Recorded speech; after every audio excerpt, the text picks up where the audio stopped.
Good morning. I've been up since 5 a.m.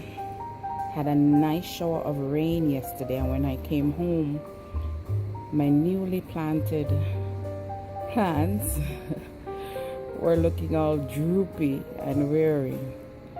But yes, I got some new plants, and that includes a desert rose. Once they start looking good, I'll show you where I transplanted them over on the other side. And the pumpkins, this is an awakening for me, because it's really interesting to see how these plants go. But it's good. Rain has watered the plants for me. I don't need to do any watering. And as you can see, I'm still doing some transplanting of grass, and I got some more dirt to dump up over there. So I'm on target. Have a good day. Talk to you later.